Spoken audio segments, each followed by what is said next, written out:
안녕하십니까. 황태순 TV의 황태순. 김현광입니다. 네, 오늘 2019년 10월 11일.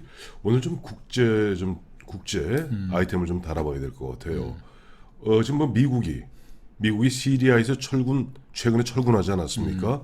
철군하고 나니까 터키 군들이 그야말로 시리아 우에 있는 쿠르드족 지역으로 물밀듯이 밀려 들어가고 있고, 사실은 얼마 전까지 그 시리아하고 미국하고 막 싸울 때 보면 크루드족들이 미국을 위해서 거의 3만 명이 넘는 사상자를 내어가면서 사실 혈맹의 관계를 맺었었습니다. 그럼에도 불구하고 국제 정치는 냉혹한 것입니다. 트럼프는 돈 안 된다고 생각했는지 우리가 그동안 크루드족한테 어마어마한 돈을 퍼부었는데 하면서 일방적으로 철군했고요. 사실 그 시리아 철군 문제 갖고 그동안 보면은 미국의 장관들, 작년에 그 장관도 국방장관도 그만두지 않았습니까? 매티스가 그만둔 게 바로 시리아 문제입니다. 그 시리아주도 미군이 뭐 네. 거의 대부분 철수했고 한 1,000명 정도의 군사 고문관, 어드바이저들이 이제 남아 있었는데, 네. 근데 뭐 1,000명이라고 해도 뭐 미국 군사 고문관들이 뭐 특수전 부대들 중심으로 해가지고 베테랑들이어서, 그렇죠. 이제 그 시리아 내에 그 IS 소탕 작전을 지휘했던 거고, 이제 시리아에 머물고 있는 쿠르드족 민병대를 보호해줄 수 있는 이제 그게 일종의 균형자였는데, 예.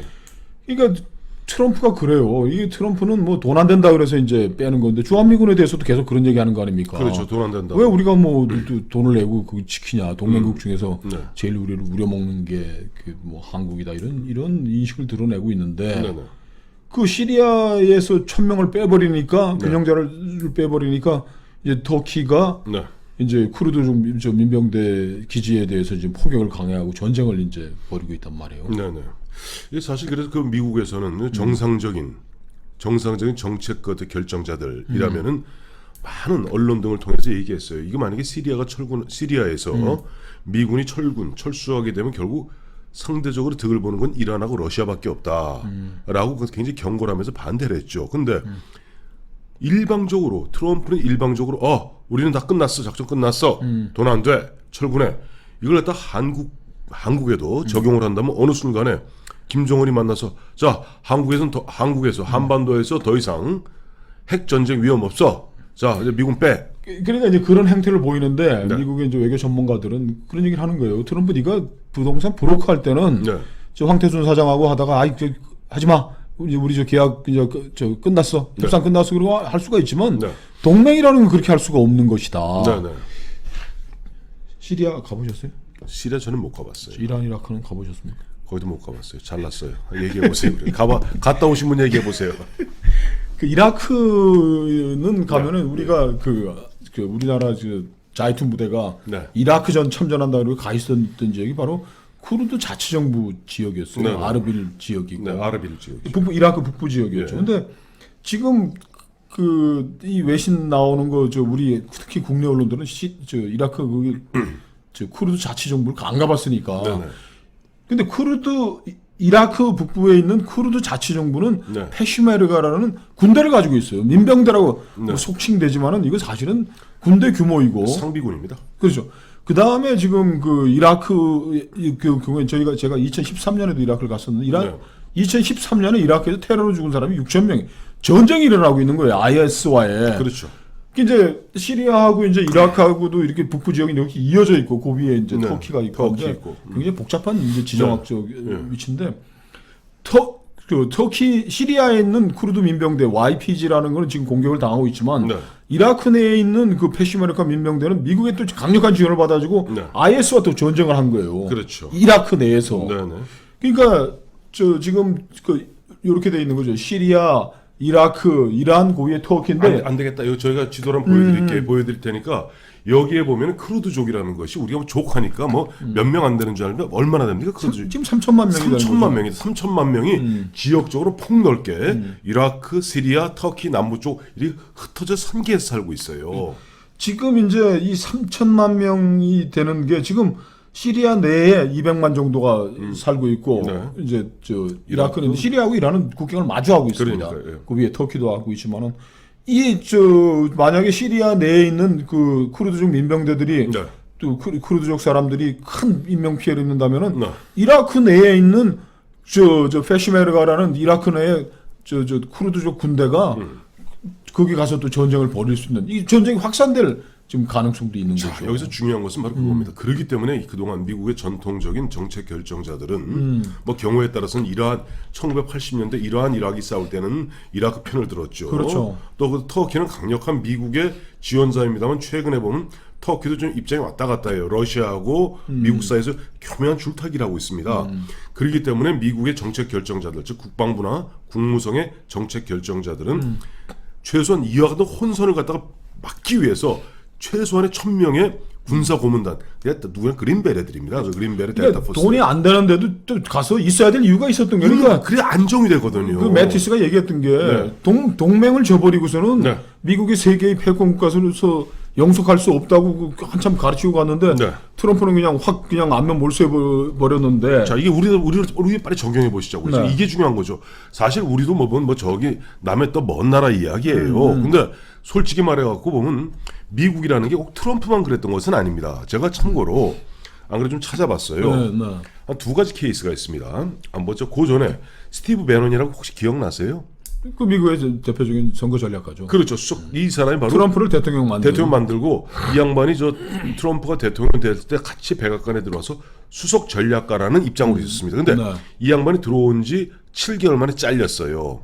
왜 잘렸냐니까 이때 스티브 배넌이 워싱턴에서 처음으로 주한미군 철수를 얘기합니다. 그러니까 주한미군, 중국, 이들은 큰 장기를 두는 거예요. 중국이 북한의 핵을 억제해 준다면은 그 대가로 주한미군을 철수할 가능성을 검토해야 된다 했다가 이틀 만에 잘립니다. 그 무렵에 보면 우리 잘 알고 있는 헨리 키신저. 헨리 키신저가 당시 틸러슨인가요? 국무장관한테 똑같은 얘기를 하고 있어요. 그러니까 주한미군 철수라는 것이 부동에 움직일 수 없는 그런 전제가 아닙니다. 그런데 사실은 1950년 6.25 전쟁이 터지자마자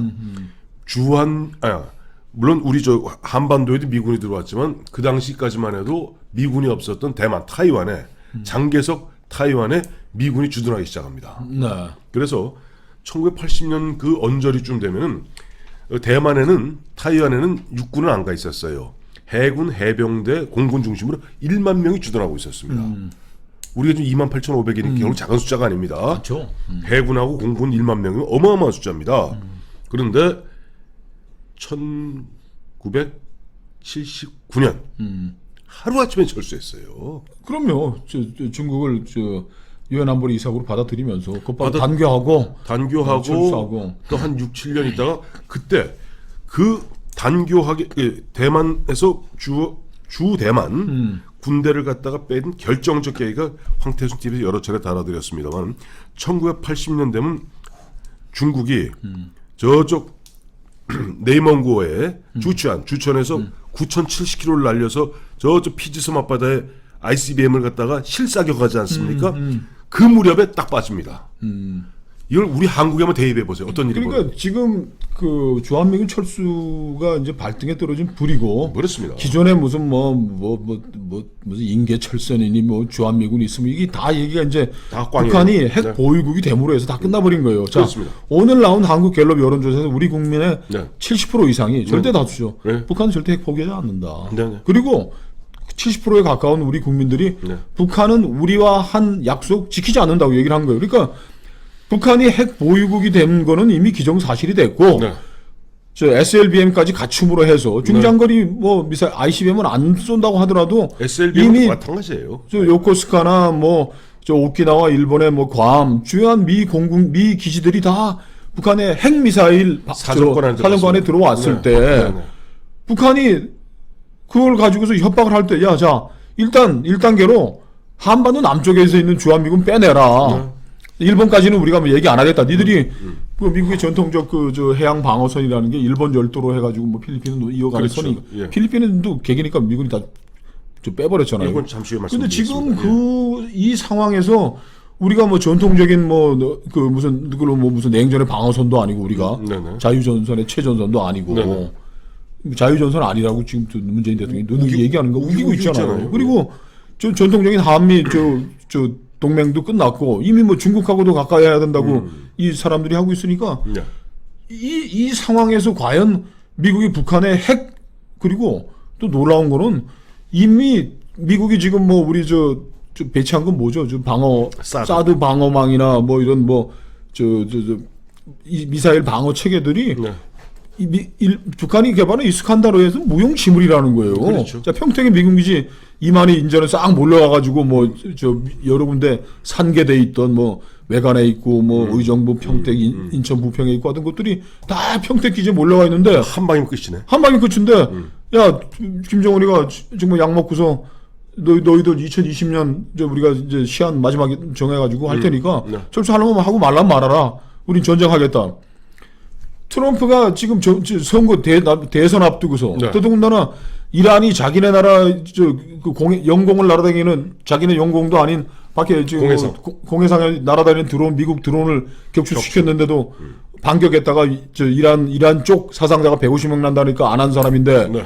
자 주한미군 2만 8천 명의 목숨을 인질로 해가지고서 주한미군이죠. 미군 하고서 철수하라 그러는데 트럼프가 야 이거 계산 두들겨봐라 했더니 야 그 평택 기지를 지키려면은 북한에 뭐 맞서가지고 하면 최소한 25만 명 정도 사상자가 날 것 같습니다. 트럼프가 야 돈 안 된다 빨리 철수하라 그러지.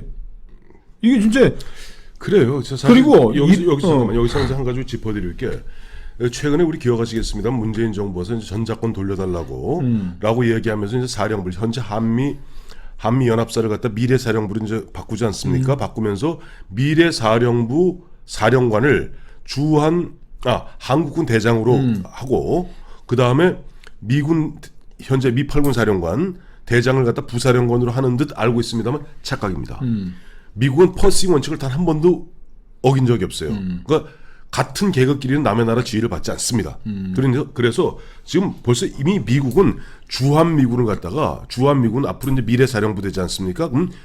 그 부사령관으로 아마 중장 정도, 현재 중장 정도로 보이게 하고 나머지를 갖다 한국에 매이지 않고 일본, 한국하고 큰 틀에서 봐갖고 유엔 사령부를 갖다가 확대 개편하고 있습니다.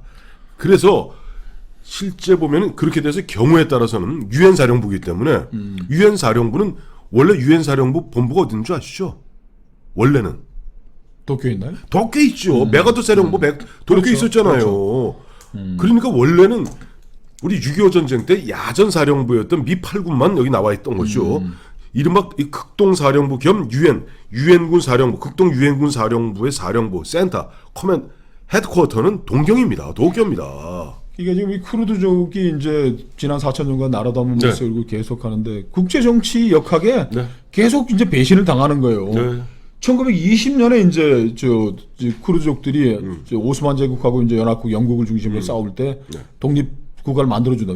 이스라엘은 독립국가 만들어줬어요. 만들어줬어요. 근데 했는데 그 이란 동부 쪽, 터키 동부 쪽에다 지금에다 만들려고 그랬는데 이제 영국하고 다 배신해가지고 그것도 안 해줬죠. 지금 이게 이런 게 계속 이란에 세워준다는 것도 또 이란 뭐 청년 장교들이 반대해가지고 그것도 끝나고 이렇게 돼서 그 지금 한 번도 했는데 이제 이번에는 이제 트럼프한테 배신을 당해가지고 시리아에 있는 이제 쿠르드족들이 이제 멸족의 위기로 지금 몰리고 있단 말이에요. 근데 우리 한반도는 철에 한국과 미국의 동맹은 전혀 불변할 수 없는 그런 철의 동맹이 아닙니다. 20세기 초반에는 가스라테프트 조약으로 우리가 이제 미국한테 배신을 당했고 미국이 우리 일본 1950년에는 애츠슨 미국 국무장관 애츠슨이 라인 선언함으로 해서 우리가 중국에 띄워준 거예요, 사실은. 했고 지금 미국이 우리를 자기네들의 극동 방어선 인도 태평양 전선의 한 축으로 생각하고 있느냐? 그것도 미국 전략가들한테 지금 물어보면 그 사람들이 잘 모르겠다 그럴 거예요. 아니라고는 안 그러겠지. 아니 잘 모르겠다. NCND죠. 잘 모르겠다인데 바로 아까 말씀하셨던 79년에 그도 그렇게 죽기 살기로 들러붙어 있었던 중국의 대만으로부터 하루아침에 딱 철수한 거. 그다음에 아까 말씀하셨던 필리핀 있지 않습니까? 필리핀에 당 수백만하고 해군이 있었고 그다음에 클라크 공군기지가 있지 않았습니까? 거기 요새 우리 나이 든 분들 골프 치러 갑니다. 왜? 91년에 당시 보면 필리핀 의회에서 어쩌고 저쩌고 하면 필리핀 의회가 그 당시 분위기가 요즘 딱 우리 대한민국 정부가 됐어요. 좌파들이 득세할 때 그러면서 뭐 민족주의 뭐 하고 하면서 뭐 어쩌고 저쩌고 뭐 법안을 부결시켰습니다. 그러니까 미국이 하루 아침에 수비 개 있는 그 넓은 해군 기지, 그다음에 크라크 공군 기지, 그 30제곱킬로미터는 그 넓은 기지 하루 아침에 필리핀에 그래 너희 멋대로 해라 하고 쫙 빠지니까 그 다음부터 필리핀은 중국 등살에 지금 잠을 못 잡니다. 이거 지금 아시아의 식목국가 아니에요? 그러니까요.